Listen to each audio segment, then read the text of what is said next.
Hello, welcome to Hero Mode Audio Chronicles, episode 75. I'm your host, Curtis Hunt, and with me again is Leeland Stone. Hello. It's been a long time. It's been almost 2 years. It's been ages. I can't believe time flew. Everything's been crazy changes, all kinds of stuff happening. Back here, back in the old command center, set up back in Newfoundland again. Getting ready to get everything rolling again. Round two? Round two-ish, I guess. We'll see.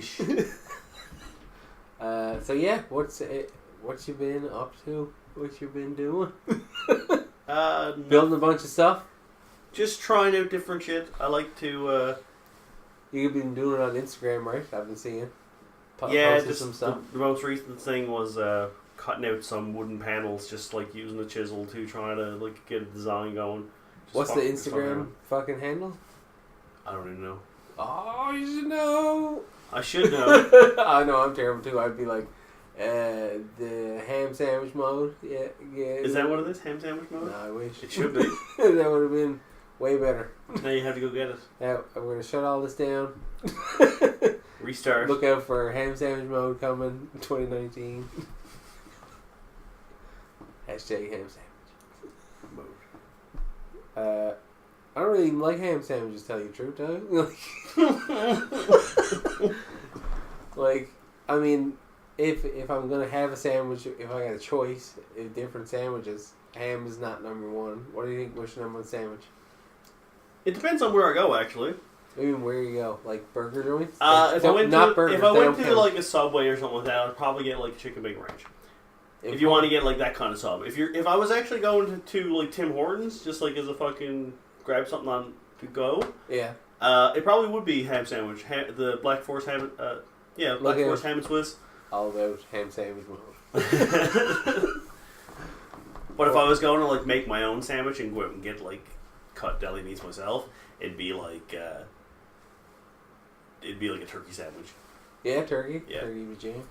I usually got beef and cheddar. That was my main jam. Even going to Arby's, get a bunch of them. But like, even then, like I said, if I went to Tim's, I'd get the steak sandwich, steak and cheese. Oh yeah. Yeah, I mean. Yeah, boy, beef and cheese. So yeah, important issues, all the sandwich topics covered. Keep up to date with Part 1. happening sandwich news. Next week, mustard. Fuck mustard. Fuck mustard, indeed. Topic. No, I hate mustard. Stay Oh, up to date. totally. Hashtag fuck mustard.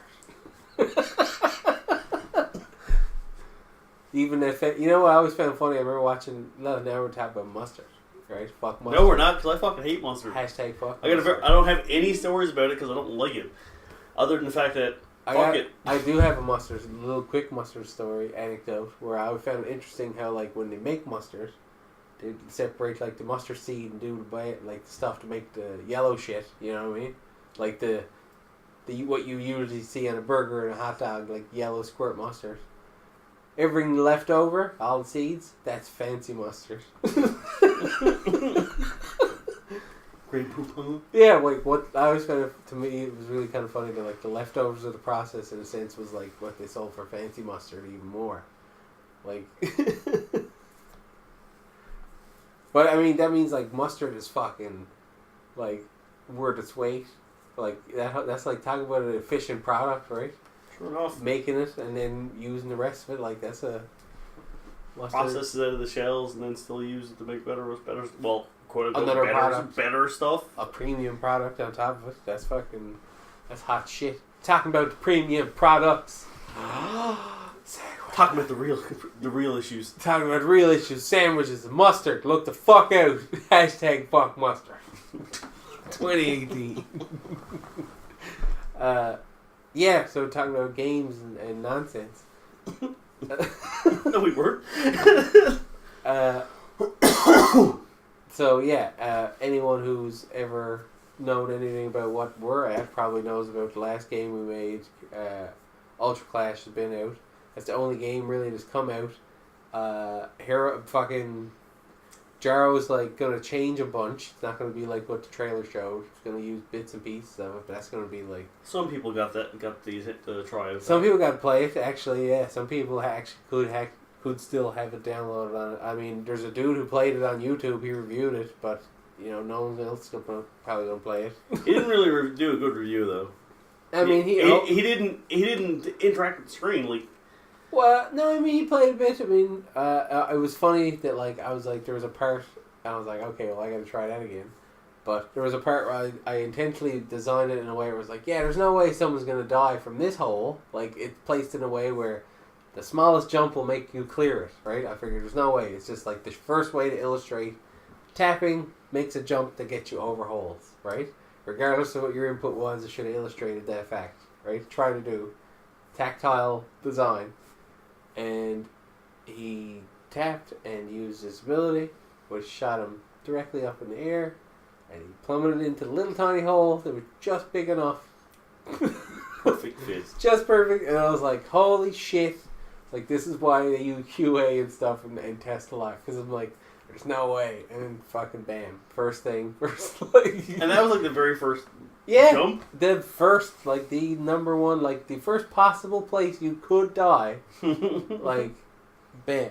And I didn't think anyone would do it, but blammo. But I mean, I was really appreciative of the guy to fucking review it, put it up on his channel and stuff. That was cool. But still, I found it really funny. And to me, it was just like, well, you didn't design it as tight as you thought you did. But yeah, that game's going to get redone a bit. I'm not even sure what I'm going to put it out on. Like, it's going platformer though, isn't it? Yeah, I'm going to change it up a lot. Like, it's going to play more like a... I want to make it like a 2D, like, scaling... Almost like a mix between Strider and Mega Man X. That's kind of what I'm going for.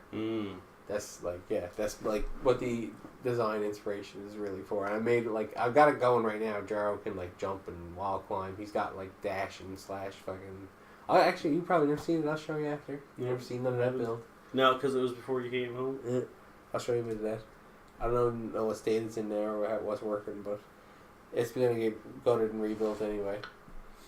But yeah, more stuff is going on. And yeah, like I said, Ultra Clash was out. We still got some of that kicking around. I see some boxes with her in the corner. Mm-hmm. So, is that the ones I brought over? Yeah. Well, that plus, like, other ones. So, get that while supplies last, because I've been thinking that instead of, like, the sequel to Ultra Clash 2, like, to Ultra Clash 2, we're not going to do that next. It's going to be a new game, because part of what I wanted to do with this whole, like, independent game development stuff is exactly small run, short indie games, like, just produce X amount, and out they go. Like, so... And then build on them after. Yeah, and then, like, the next game we got coming down the pipe, once these are gone, the third game's going to be something altogether probably different, maybe. And then, so if you're interested in any of the games we're making, they're only going to be limited time. So, this one that's going on right now, we've been play testing for a while. I guess explain how they work. Is there a title on this? Yeah, there is. It's leaked out on a little bit of... I put, like, little hashtags. But the name of it is Rakzeta. Rakzeta? Yeah. It's based on what the name of the land is in... Vandal Chain. Yeah, in the universe. Early. Yeah, in the early history of the place where Vandal Chain takes place. Like, the build up to where, like, it's way, way before. So, in a way to, like, to make sense of that, like, it's not really comparable in the sense of, like, the story or anything, but it's like what the Clone Wars was to Force Awakens. Yes, good. Yeah, exactly. But even further apart, like even way, way further apart, like farther apart. But yeah, so it's tabletop game. Miniatures based. D6 system is what I'm keeping most of the designs around lately. I like to work with the D6 because my logic behind it is always that it's the most common and most like accessible. It's the die that you should have around. Most people would have around, able to play the game if they wanted to at almost any point. Like it doesn't require a lot of like, you know. I mean, I like playing games with, you know, the full like D&D range dice, D4, D8, D12, and all that shit, and it's cool to design systems to use them. You can come up with all kinds of little like micro like reaction systems, depending on the die and stuff like, you know. Or this one's strictly D6. Yeah, and I really think, because I also try to use like Fibonacci stuff. It uses 5, and it just gives you 1 extra space. Uses 1 to 5, and then everything else is whatever. And and 6 is always something special anyway. Like, you know, gives you an instant hit or some shit like that. Or at least, you know, I don't know. It's like crits. But D20 crits are epic shit. I was trying to clap there to... Fuck it, that's alright. They can deal with it.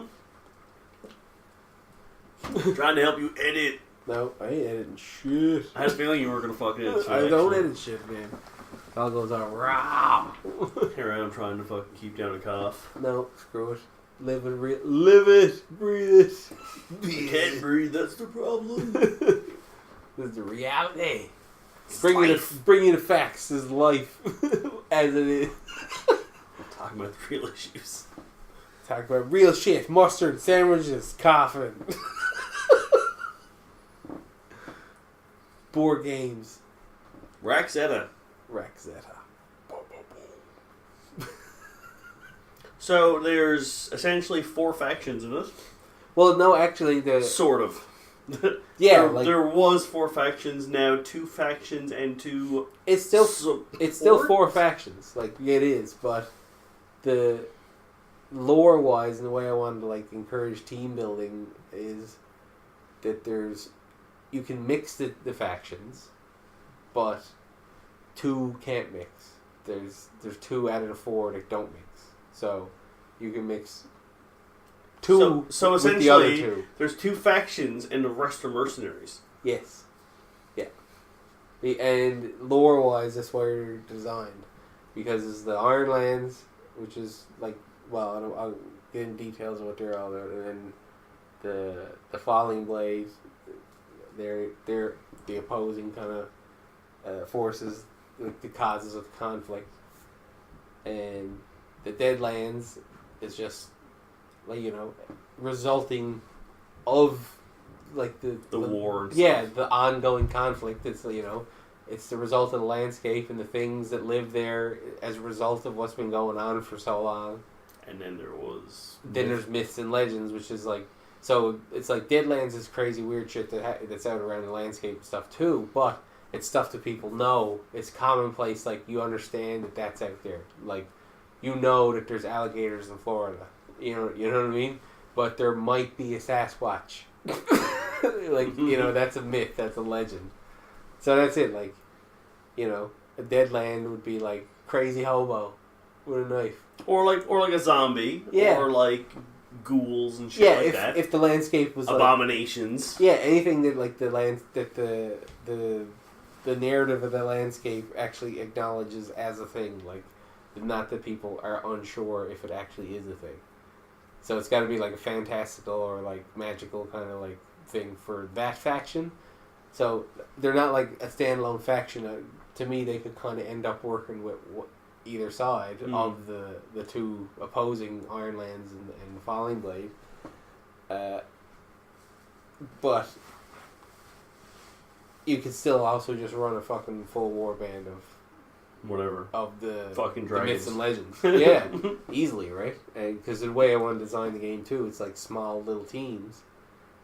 Because again, part of the goal is a fast-paced game. I want something you can get multiple games of, play a bunch of teams. Because that was one thing I always liked. Like, I love tabletop games and stuff, but I like playing a variety of compositions and characters and strategies and like. And I mean, not everyone has the fucking stamina for big long games. Like me and you have sat down and played like Warhammer campaigns in a sense. Yeah. But like, I know lots of people that would not be able to sit through that. Like, hell no, man. Like, you gotta plan a day. Like a game of Warhammer takes fucking hours. It's 5 turns. Like, it takes all goddamn day, and not even like. get the fuck out, you're talking about a big game, like you're going into apocalypse like level points. Then you're talking you need like probably a weekend and leave it and come back, like right. But it's a fucking good game. It's like addictive in a sense. Like it was such a fun like, and it's actually like still, you know, a big inspiration for not even like the fact that this is a tabletop game, but it was a big inspiration for Ultra Clash too. You know, like, and it was the kind of just like dice combat that was always kind of like interesting to me. You know what I mean? Adding the chance. Yeah, like, and the strategy of like changing the chances and like, you know, it felt like closer to like a tactics or like strategy video game or something like that. You know what I mean? Not even since a video game, but game in general, something that like.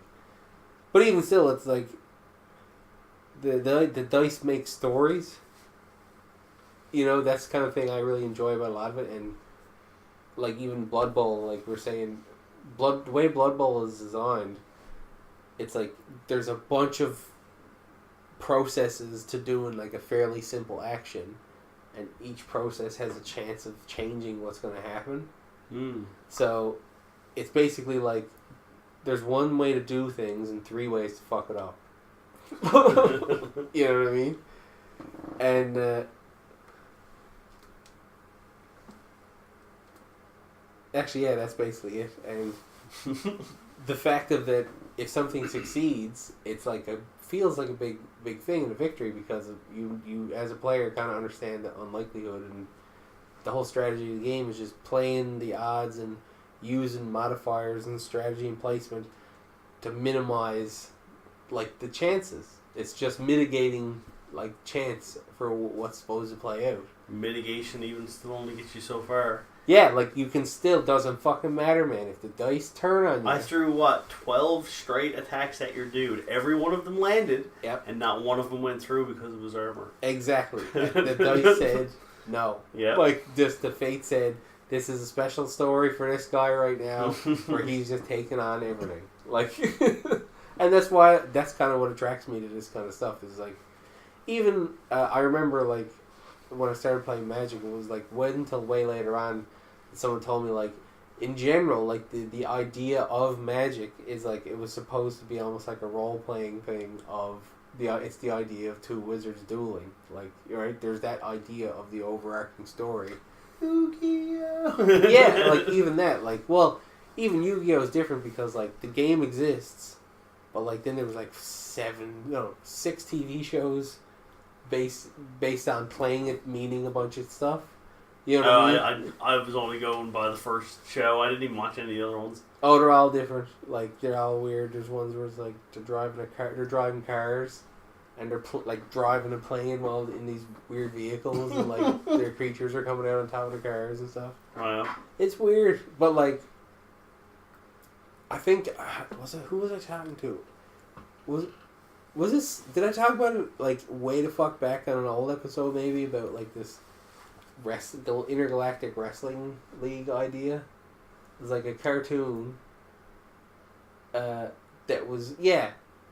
Originally, I was actually thinking about it the same way that Yu-Gi-Oh! Is a card game based in this, and inside this crazy story of like Egyptian pharaohs and magic powers and totems and stuff, right? And like how they use the game as like a fucking real fight that means something, like people can die. Like doing something up almost like in the style of like an intergalactic wrestling league, so you open it up to the point that like it opens it up for whatever you can think of. As soon as you open anything to space, yeah, you just like whatever the fuck idea you want, like it'll work now. It actually ruined an anime for me. Well, exactly, but like if we started at that point and just established this is going to be silly and stupid, because the idea of what I was trying to design was that it would be almost like a spoof on that kind of thing, but still also be that kind of thing. Like, I wanted to make characters that were just, like, super hard stereotypes of different types of characters and make stupid dialogue about, like, these types of shows that are... Because there's a million shows that are all just... You should watch fucking Gintama. Yeah? It's exactly what you're explaining. Really? Describing, yeah. Oh, okay, I gotta watch it. What is it? It is a Gintama? mockery of itself, but in itself has like a base, like a story built into it, and the characters are just like stereotypes and really like spoof characters in a sense, but at the same time they're like super ninja, like fucking to the core. I don't know how to explain it exactly. Felt like it's telling an earnest story still, but it knows it's silly. Yeah, like it makes fun of itself. It talks about itself almost like the fourth wall breaking. Oh, really? Yeah. Oh, that's interesting. What's it called? Gintama? Gintama. Where'd you watch that? It's on Crunchyroll. Oh, okay. Yeah, I actually downloaded And like you can just use yeah. the free Crunchyroll to watch it. Well, yes, I downloaded the app again not long ago because I wanted to see what was on there to check out. I don't like how they restrict you From different stuff? Like certain shows, you mean? Well, like there's a couple shows that I've seen like just advertised because they still play ads and shit where I'm not paying for it. Mm. I paid for it before Me and too. had access to all these different shows, and I was watching whatever. There's no interruptions. I had full list or whatever. I stopped paying for it and just went back to like the freemium. Yeah, with the ads. With the ads and stuff. And there's a couple shows that I can continue to watch, but some of them I can't watch anymore, even though they're in my queue because I'm not premium anymore. And when I'm trying to watch new shows, like Black Clover was one I wanted to watch, just to see what it was like because I heard a lot about it. Yeah. So it gave me the very first episode, and then won't let me watch anymore, even though the show's like 60 episodes in. Right? So I can get these other episodes anywhere, but it won't let me go past the first one because I'm not premium. Oh, weird. Yeah. Yeah, I didn't realize. And it does that much. for a bunch of different shows, and like shows that were free before are no longer free. Like Ruby was free on it. Now you have to pay premium to watch Ruby. Oh, so they're Right? rotating it too. Well, I guess they're just still trying to entice that fucking premium membership. Yeah, but I mean, like, if you got something that's like, that means you could be into a show, getting all the episodes for free, and all of a sudden you can just be like, nope, no more. Yeah, fuck yourself. Well, I mean, actually, in that case, you might try to go on and watch Gintama and not be able to watch it. Yeah. Right? Even though I know, like, the new episodes right now are still up there that I think I can watch. I haven't watched it in a little while, but last time I tried it, played. So what's it about? I don't know how to explain it. Alright, yeah, I'll check it out anyway. If it's like, basically like, yeah, I'll jump back into it. Even just to check out the first episode, just to see what it's about. But yeah, we gotta get some more fucking games of old Rexetta going too. Gotta get this bastard fucking tested a bit more. Definitely needs more playtesting, more numbers crunching. Yeah, because I've been playing a lot with like part of it is the rating system and like a value also mean showing like what you're capable to actually pull off. You know, because list of actions of tasks and whatnot. You'll see. We'll put up like some kind of preview at some point. I'm gonna do like. You've been taking pictures and throwing them up, haven't you? Yeah, but I mean, all it is pictures of toys, really. Sure, yeah, I mean, like, anyone could look at it and think we're playing something else. Yeah, exactly. Because we're using existing, like, exactly. Warhammer models and It's stuff. all proxy stuff. Until later, dun.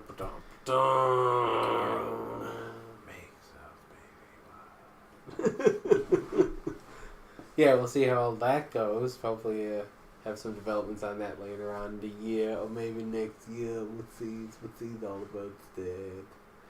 But other than that, like,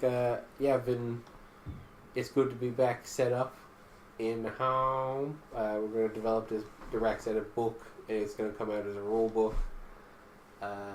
So that really, the idea behind it is that you can play the game using whatever miniatures you want that'll fit and make sense for whatever unit you want to use them for. Or anything you want. Or anything. You want to fuck a bunch of colored rocks. Yeah, as long as it's not like you got a boulder and a fucking pebble. Like, yeah, exactly. As long as it's got a general like size scheme to it that matches. Really a bunch of different color Legos or pieces or whatever, really.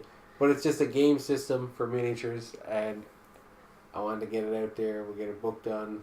Get out on some tables, get some test plays, and we'll still have Ultra Clash, like I said, while it's still around. So we've been adjusting the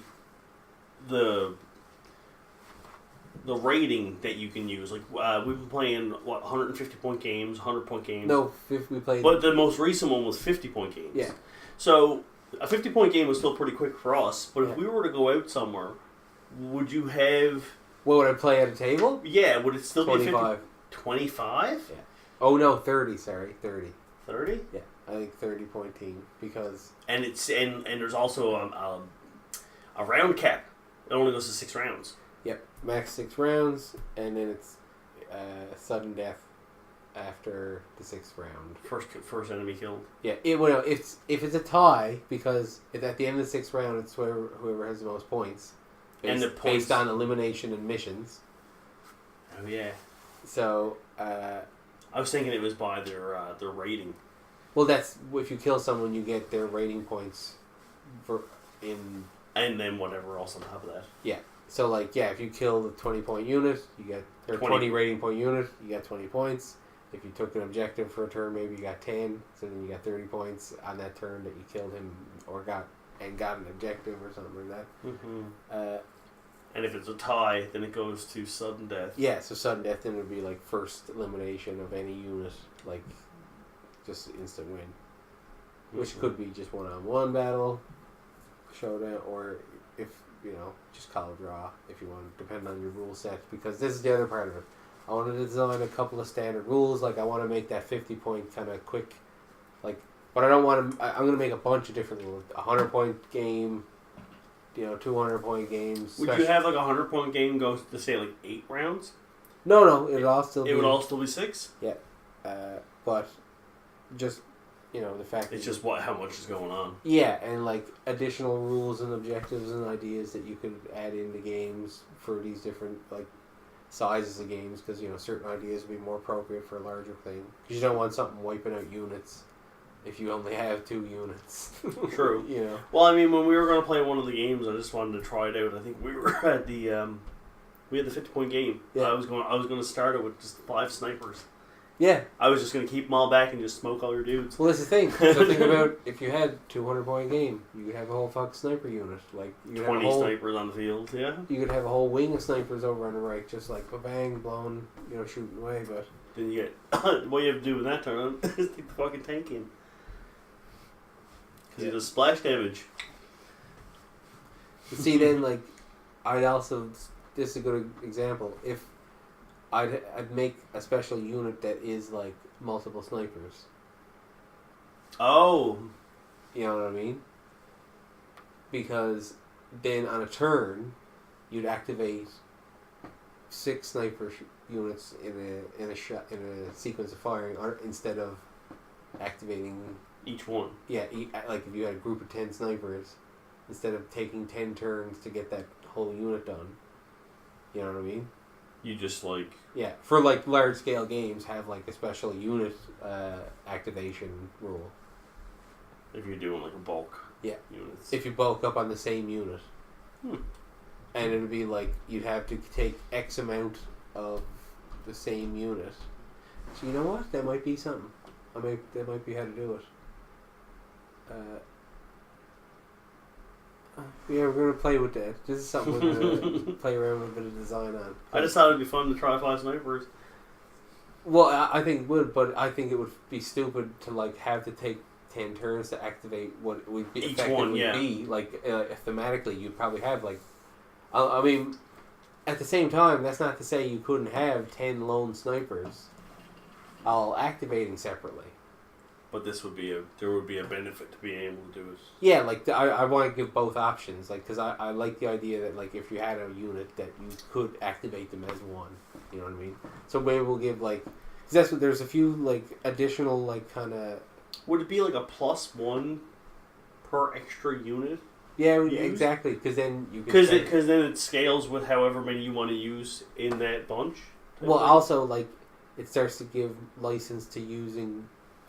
Making rules for big monster units that have higher values, that are freakishly high for a regular unit, but these kinds of like big bonus units that get like all kinds of pluses to attack and stuff start to become like, you know, a more balanced level for that play style. So like it's kind of like how Apocalypse does, but like, because yeah, like a Titan, like you know, for example of a, you know, Warhammer Titan, big fucking unit, just annihilating stuff, you know, with giant attacks and crazy armor and abilities, and able to take on disgusting amounts of damage. And they're super fun, cool units. Just one big unit, right? It's fun to play them. Well, I haven't played one, but it looks fun as shit. Well, I seen that fucking, what was his name? The Archangel dude when we were out to Noble Ventures. Oh, Mortarion. Yeah. Yeah. Well, he's not a Titan. No, but like he's a Apocalypse piece, isn't he? No, he's not. He's just Primarch. You can use him in pretty regular games. Oh my god. Yeah, like, he's crazy as shit too. Like he's super powerful. Like I mean, that's what like I got hard like nerd boner when I seen fucking that they brought Primarchs back in Warhammer. Like because when I started playing it, it was like they're just like in lore. Like they weren't around. There was none. Like they're the father, like progenitors of all the Space Marine chapters. So like all that, and so it's like certain chapters, their Primarchs are dead, right?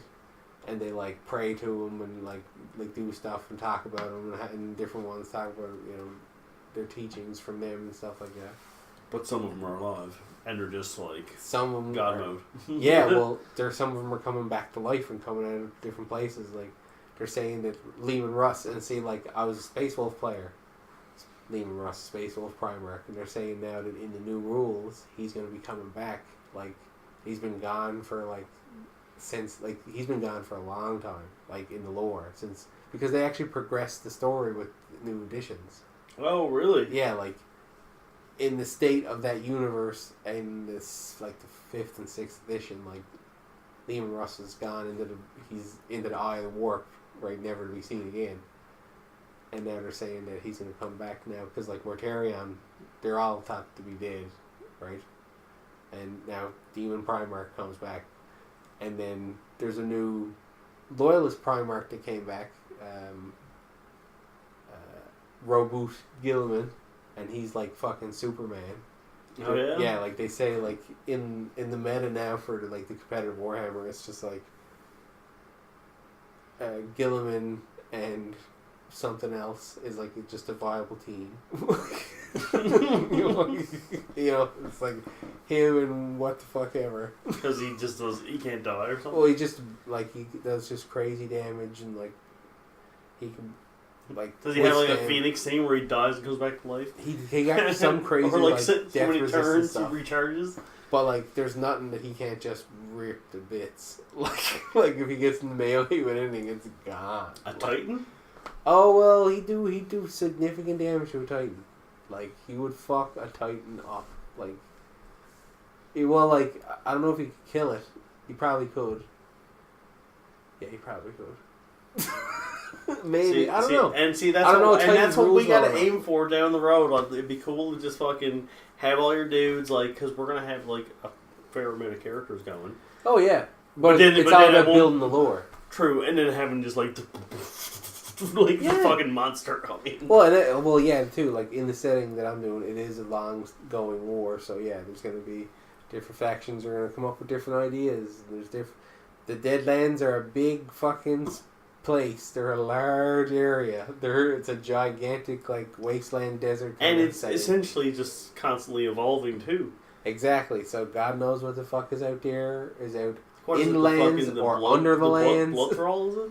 What? No. The Bloodwalker? Bloodwalker, yeah. Yeah, that fucking thing. Exactly. It's like a weird phenomenon that they know happens, like a weird ghost monster. Just a pool of blood that gains sentience. Yeah, like just a walking, like, blood, like, I don't know, like amoeba monster floating entity. But lives through blood. Any blood. Your blood. My blood. His blood. So yeah, and that's, but like, it's all part of the reason to do it is to have the fun of coming up with this shit. Like, that's why I like to just have these settings, like the idea of what the Ironlands is and figuring out what that would be. Because there's, again, the Ironland setting is more like a free trade, like, community where it's like all kinds of different cultures are trading their technology and wares and information, so people are getting different kinds of, like, we'll say styles of, like, clothes or armor or weapons, because they can be exotic based on whatever, because it's being traded there, or designed or manufactured, because it's the reason there's so much diversity is because the Ironlands are like iron working, like iron smelting and mining, so it's big work.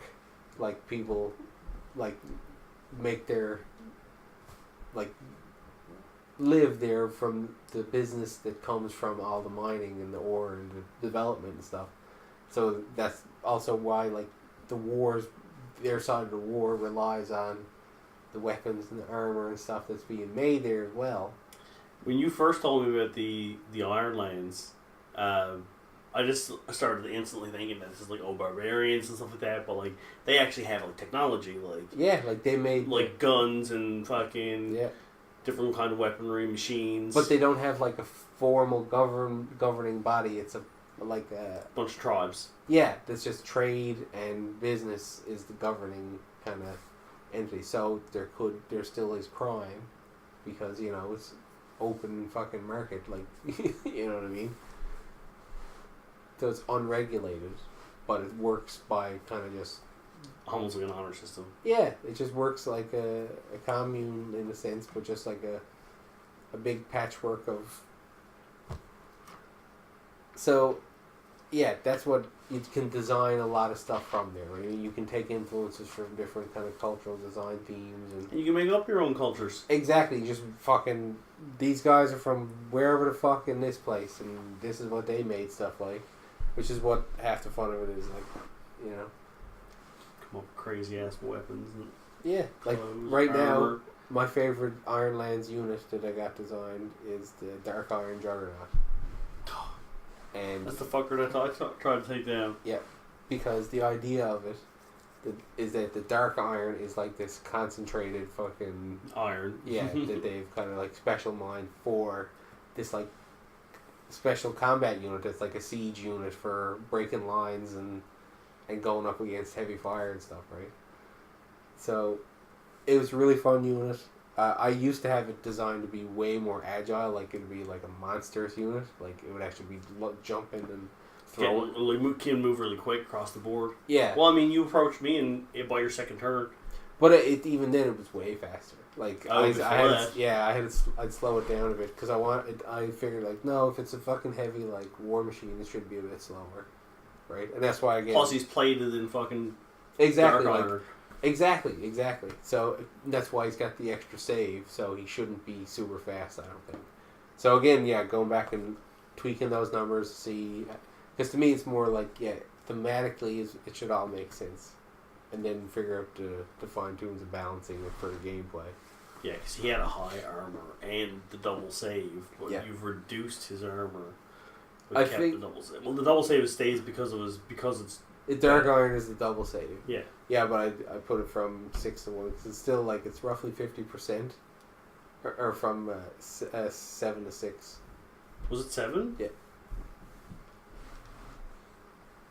Yeah, it's still a bit easier to get. Yeah, because like I was saying about topping it out around 9. But see, it all depends a bit the fucking dice too, because as soon as 3 could fucking technically fuck yeah. Well, that's what I found funny about it is that as soon as he came out on the field, I used my tank to shoot at him. Instantly went right through him like fucking paper for the first 2 shots. So he's half dead and then right the away. next 14 attacks against him didn't touch him. Yeah. Well, exactly. And every one of them landed. It's just nothing went through his armor. Yep. But exactly, it's a good point. Like, you'll half kill them right away. Like, as soon as the game started. Just bang, bang. First 2 hits. But, again, tells the story. Like, you can imagine... And that's what I love about it. Like, and I wanted, like, you can see, like, where we got it. Well, you can't see. I can see. Leeland can see. I can see. Maybe I'll take another picture, but you've seen a couple because it's just, like, looks like toys.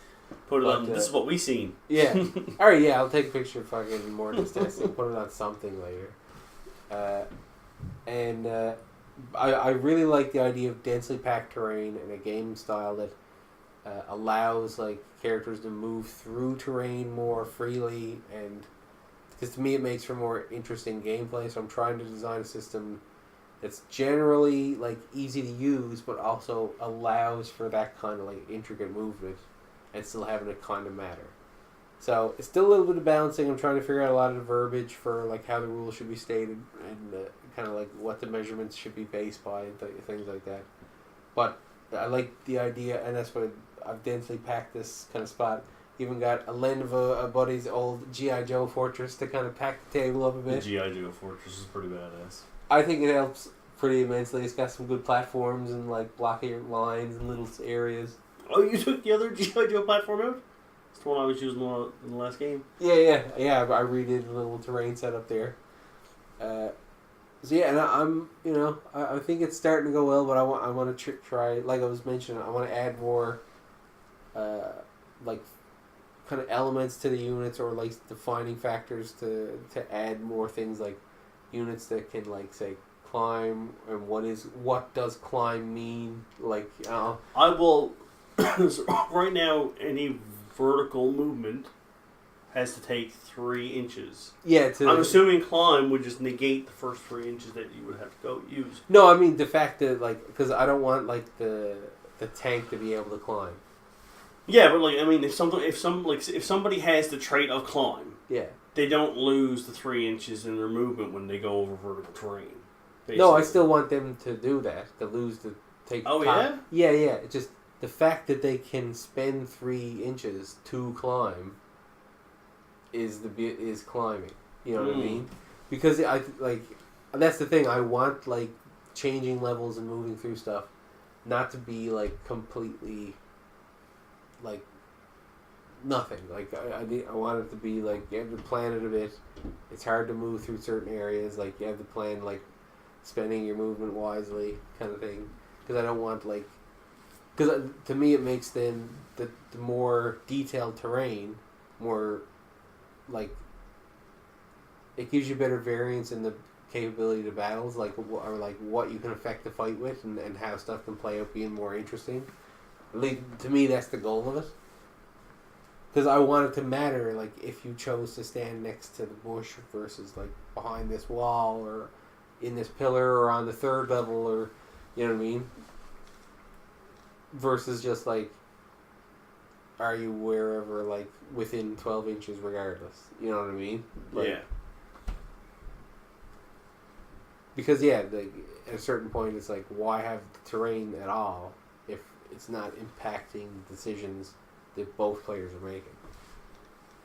Yeah, because when we were using it, we were using the +2 modifier, unless you were in melee. Yeah, and again, I need to define that more, because I just, like, kind of, like, figured that out at the point, because it was like, yeah, no, you shouldn't have cover in a melee. Like, but see, then you got to figure out, like, what do you consider melee? Because, exactly. Because I think melee would be within 1 inch, but some characters have a 2-inch reach. So yeah. So then one character would be a melee and the other one wouldn't. Exactly. Right? Yeah, and that's what, to me, like, a melee range should be then up to 2 or 3 inches, depending. And I'd have to get down the board and size it up to be like, what makes sense? I try to think of it like the 1 inch range that they get is basically like their arm's length, right? Yeah. If something has a 2 inch range, they probably have, like, a sword or something that's something that's extending that reach. Which is, like, again, the 2 inches pretty far. Like, I realized after. I've since we played, I've went and refined a bunch of numbers. Because one of the guys I had was 3 inches. Jesus, I plopped down in one spot and I could get all 3 of your guys in one. Exactly, and that was a great, like, exposure to, like, again, basically seeing firsthand the actual volume, like, that the attack was on the board, right? Because you can see, like, you place him here and it gets that. You can almost visualize, like, okay, well, that's, like, gigantic on the space. Whereas same thing with like the Dragonfire. Like I wanted that to be pretty big, so it's 4 inches from where it hits. So really, that's an 8-inch diameter. Yeah, like a big 8-inch fucking swath, which is gigantic on the table. Yeah, like that's huge. You know what I mean? And no trouble engulf an entire team the way we've been designing the. Jeez, if I had a dragon out on that last game, I could have smoked your entire crew in the first shot because you were all inside the building. Exactly. But the way I want to design it is I want that dragon to be that threat. I want it to be like... But he also costs like fucking almost every one of your points just to have him. But so you can only have him and one other character. But at the same point, he can't be so powerful that like he's gonna fucking just roast everyone all the time. Yeah. So again, it's a balancing of like I want the decision to play him make the other player be like, oh well, I can't group my dudes up. That's like what that means to me. You know what I mean? Like his decision to make that is now I gotta. I guess that works the same for the tank too, because the tank has a stupid ass range, but it also has a 3-inch splash. Yeah, exactly. Yeah. And that the tank is kind of like the dragon, just slower and better defense. This tank has a 3-foot range. The dragon has 2, I think. Yeah, the tank doesn't. Has no. I can't. Yeah, we have to check I think the dragon's range is shorter, but he does the bigger splash. Oh yeah, the tank's definitely got the longer range for the shot. Yeah, definitely. But I think it might. Yeah, is it the smaller splash? I think so. Yeah, the should be. The splash for the tank isn't very big, but it is like 4D plus 1 or something. Yeah, the big old fucking boom. Yeah, which again is kind of like top. I think I might have knocked it back to 4D, but maybe I'd have to double check. But now that might be changed because we played another couple of games since then. So, but again, that would be like 4D is supposed to be kind of like the top end, like that's the highest end of the damage spectrum. That's someone that's fucking throwing houses. Yeah, well, yeah. Because I kind of tried to think of it as like the average attack for the scale of like fighting and like an effective combat like attack for the war scenario, like a basic sidearm or rifle or like melee strike should be around like 2D something, like 2D whatever, right? Anything then like especially powerful like a machine gun or a rocket or like a I'm trying to think like thunderous strikes. Yeah, like getting hit by a giant hammer or something. Not even like lightning. That's 4D. Is it? I thought it was 3. No, I think lightning is 4D. But like something like getting hit by like an explosion or no, even explosion is like 4D. Like a heavy fucking like body crushing strike. That's 4D. Yeah, it's 4D. And just below that is 3D. So it's between like, and a gunshot and getting grenaded. Yeah. So somewhere, a sweet spot in there somewhere. It's like between like shotgunned and chainsawed or something like that. You know what I mean? Yeah, I guess that would be it. Be a punch and a pistol. The first one, then it would be a shotgun and a chainsaw or something. Well, no, it'd be like. Well, actually, a chainsaw wouldn't work. Punch would be like nothing. Punch wouldn't register. Well, I mean, punch because like some like. Oh, there is one dude that punches like Right. But he also shoots fireballs, so. But hit the blood brute or whatever the blood. Oh yeah, but he's monster. But he does 3D and is just punching. It's punching. It's punching. Yeah, exactly. He's punching like a shotgun. Yeah. I picture him like Doomsday, kind of. I'm working on him now. Oh yeah. Like, because I'm doing. So yeah, some of the stuff that's gonna be popping up on Instagram and shit like that is, I'm starting to do all the artwork for the units for the book. So I want to get all the artwork done. Then I can basically put the book together because the rest of it I'll have wrote and by the time I get all the artwork done, we'll have played the game enough and refined the rules. Yeah, and then it's just put the book together and get it printed. So yeah, I'm actually working on him now. I've been just doing some thumbnails on the layouts, but I started drawing there last night. I put up the one that's on Instagram now is the occultist. So I think of him looking like Doomsday or something like that. How are you drawing him? That's not far off. Yeah? Yeah, that's not far off. He's ripping a dude's arm off in the picture I'm doing now. Nice. And stepping on like. So yeah, exactly. Like I'm having fun with this one, and I love I just love tabletop gaming, and I think getting into what the design kind of goals are. I want to make a game that you can just play quickly. People can easily get I'm gonna put the rules up. Like we're gonna sell the book, but I'm also gonna offer the rules on the website if you want to go. Like all the Ultra classes. Yeah, exactly. You can go download it and play it if you've got miniatures at home and a few D6. Download PDF. And fucking way There will be a premium book. Yeah, you can always and premium character sets.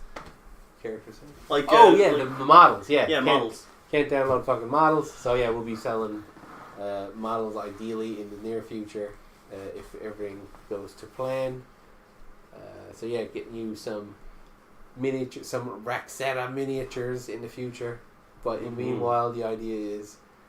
Use whatever product, whatever, whoever's miniatures, whatever miniatures to just play the game, take the rule set, try to fit each unit's going to have artwork associated and description and story because it is built in a world as well. So, whatever close approximation or your take on that idea, it is encouraged. It's kind of what I liked about Warhammer also with people's like mods and takes. Like I remember there was a battle report I watched a little while ago where a guy like modded a big Godzilla, like modded a Godzilla toy out into, and he played it as an orc stompa, right? Nice. Which is an apocalypse item, like apocalypse fucking unit. And I thought that was cool as shit. I love seeing that kind of thing, just custom mod fun and just play the game, man. Like you don't need to go buy the same fucking plastic kit. You know what I mean? Like, same unit is kind of boring all the time. Like it used to be back in the day, people said, like, I mean, they don't offer fucking kits for all the pieces in the rule books anyway, like GW. Yeah, okay, yeah, true right? enough. So, I mean, what the fuck are they at there? They're expecting people to make stuff, and that's part of the hobby. It's always been expected. Like, orcs never had models. Like, back in the day, they never had any kits for an orc truck or orc battle wagon or anything. People used to make up whatever. There was a part of being an orc player was making all the goddamn units out of pieces and parts and junk. But I mean, that's the lore anyway. Like, exactly. For them. Exactly. It all went together. The lore went with the style of the hobby. That's why it was so. The orcs are always just, to me, like just a beautiful idea of like what the hobby is, and taking that like physical appeal of just the jankiness and everything, and also like the idea that the orcs just like basically just jam shit together, just and fucking believe that it works. Throw metal together till it makes something. But like shit works because they think it works. Like literally, the orcs have like a special type of like psychic magic, where they're like just banging stuff together, and the reason it all works is because they think it should work. Like, wow. Like, that's how their spaceships and all their battle wagons and all, most of that stuff works. If you believe. Basically, they're like magic fungus monster Peter Pan creatures. Like, wow. That were made by the Sland. The Sland? The Sland. The lizard guys in the universe they got. Oh yeah? Yeah, they're like the original creators of like Dark Elves, Eldar. Oh. Yeah, they're like the seed creator. They're Prometheus for the Warhammer universe. Ah. So who are the fucking aliens? Necrons, I guess, maybe. Because that was the whole thing, like, lizard folk made all those other races to try to kill the Necrons.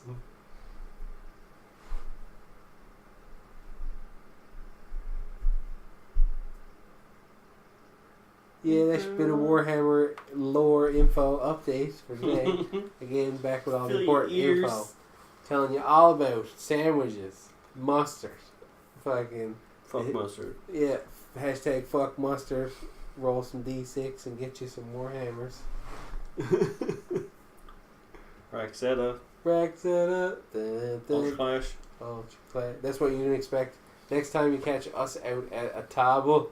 Out at the table. So I guess we'll have just Ultra Clash running on one end and Rex on the other, or potentially 2 tables? I'm thinking we're gonna do it all in one, like exactly the half and half little fucking. Now, if it's set up like this, then we're losing our table space just in regards to what we have. You know what I mean? Like if you had it set up kind of like this, because you've got a game set up right now on a foldable table. Oh yeah, and this is basically the size of the table we probably get. Right, so then you got half of it that's going to be this is basically it. Yeah. And then you got another 2 people playing Ultra Clash on this side. Like, we don't have any space for anything else in that case. Yeah, no. So we need a second table, I think. No. Because there's still going to be the game to sell, the prints to sell, other stuff at the table. Oh, sure, yeah. But that, talking about dice trays, talking about dice towers. What? But this will be the game and stuff. I'm thinking we might just have all that stuff behind us set up. You know what I mean? Oh, okay, just like on a shelf or something. Yeah, and like up on hanging up on our rack thing that we got. Remember what that was hanging on? Yeah. Like our Tubi thing. I think we might upgrade our Tubi machine. Well, the biggest problem we had is that comes apart. Well, we bought epoxy for it and never bothered to glue it together because we kept taking it apart and just reusing it for different shit. Because we were using it for soundproofing walls when we were fucking podcasting. Yeah. We were using it for making different sizes of walls just to try stuff for shows. But you know what I was thinking about? If they were fixed, it would just be sturdy. We should get some deck screws and just buzz holes through them into the joint areas. So then they're screwed together and we can still take them apart. Oh, okay, I know what you mean. You know what I mean? Just literally almost like a peg, but you know. Just to keep them secure, but still have them that we can take them and just haul them back rearrange them if we want. Yeah, because they wouldn't come apart then. It'd never fall down. I think that was kind of why we keep meaning to epoxy them. It's just we kind of need to change the size of it. Yeah, exactly. Because we were going to set it, but I mean, we have to change it around how we set it a couple of times. Because it's being modular was also a big part of the great use of it. So yeah, I think we just gotta, like I said, we'll work on it again, upgrade. Because I want to our next table you see us at, I want it to be a big upgrade from last time. Yeah. Yeah. Well, I mean, it wasn't that bad. No, but I mean, I want to push it a bit more upwards.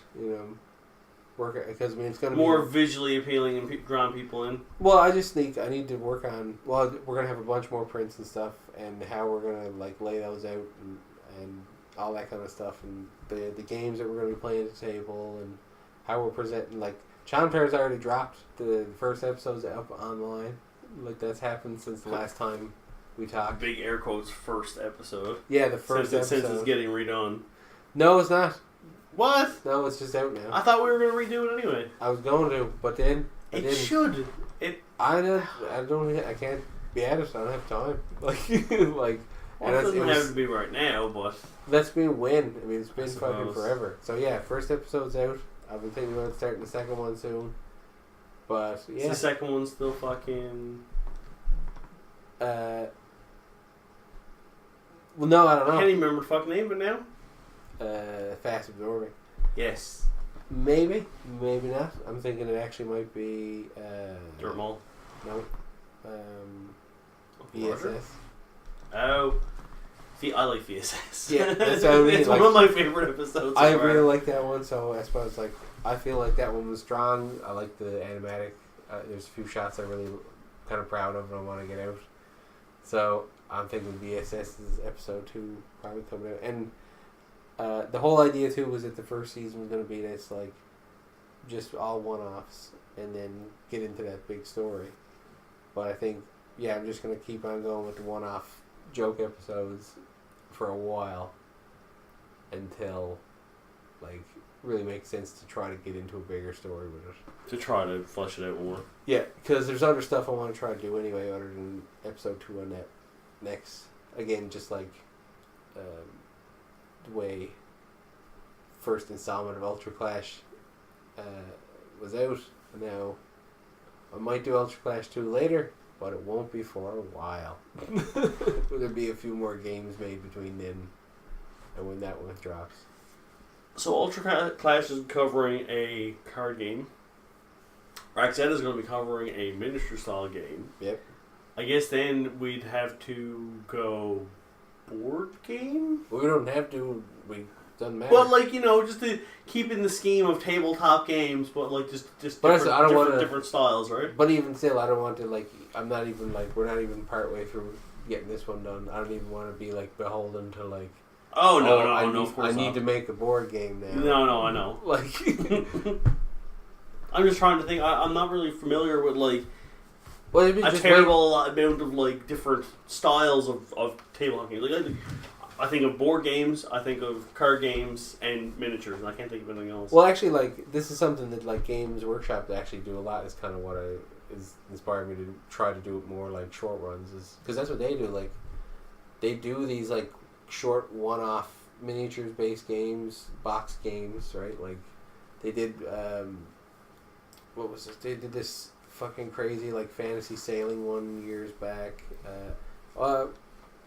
That's what Space Hulk. Did you ever see or play Space Hulk? No. The board game? No. Oh yeah, I'll haul that in for you after and show you that. I've probably seen it, but I don't think I played it. Well, Space Hulk is the prime example of what I'm talking about, where it's just the standalone board game, miniatures game.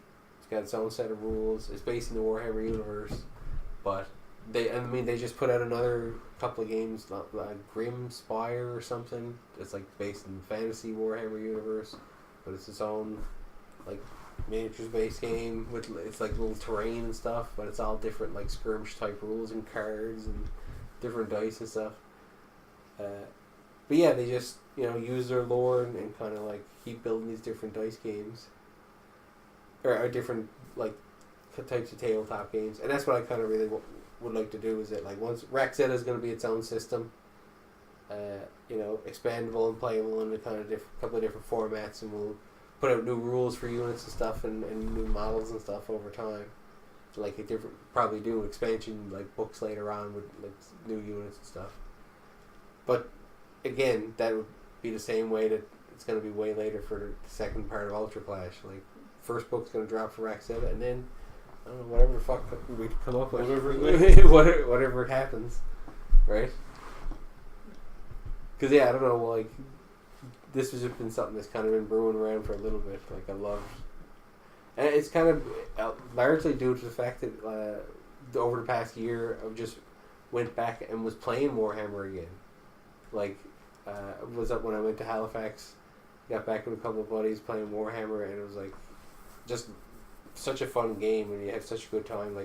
Again, building and painting models. I showed you a bunch of the dudes that I built. Oh man, they're so cool. And it's just all these new demon units. I got to play a bunch of games with Chaos Demons, which was the unit that I started playing Warhammer, or it was the army that got me to start playing Warhammer. Chaos Demons? Yeah, because Soul Grinder was the unit that I wanted the most. It was the thing that got me the most interested. I remember looking at the Games Workshop website, looking at the Soul Grinder model, and being that thing's fucking amazing. And yeah. Me want. Yeah, and I was this is the coolest fucking thing I've ever seen. I want it. So yeah, ended up getting the army that unit was in eventually, and he's a decent unit. He usually does pretty well. He's a big artillery, actually pretty good melee unit in the new rules. He's actually gotten better in the new rules than when I was playing back first got him. So he's kind of actually a lot better now. But I just fell in love with that whole scenario, the setting for the 40k, the idea that you could just play it on any surface, with the game rules technically. That was one thing that I really appreciated about. Remember when we first played it? We were just playing on your floor. Yeah, and one down here we just basically took a bunch of shit, laid out a terrain. I love that. Down. Yeah, I love just that being able to throw down and make an interesting game with whatever was around. we literally used fucking whatever we could reach. Exactly. And I just love that, because not everyone has access to a game workshop with crazy do you have any pictures of that? Over your place? I have a weird feeling you would take pictures of it. If I did, it was on 4 phones ago. And I never was ever smart enough to transfer pictures off like old phones. But now I got like, since I got smartphones, you know, I got like backing everything up. Yeah. But not the old ones. It's just like, oh, well, whatever's on that's gone. Gone. Yeah. So yeah, this is Hero Mode episode 75. Coming back at you, back in the command center, getting ready to roll again. Talking about what's moving, what's up, what's poppin', and we got families, baby boys. Talking about real life. Talking about that real life, what's really going on, because the last 2 years, boy, it's crazy. None of your business. It's only crazier from here. Yeah, fucking hopefully not the kind of crazy it was. But, yeah. I guess till next time. Out.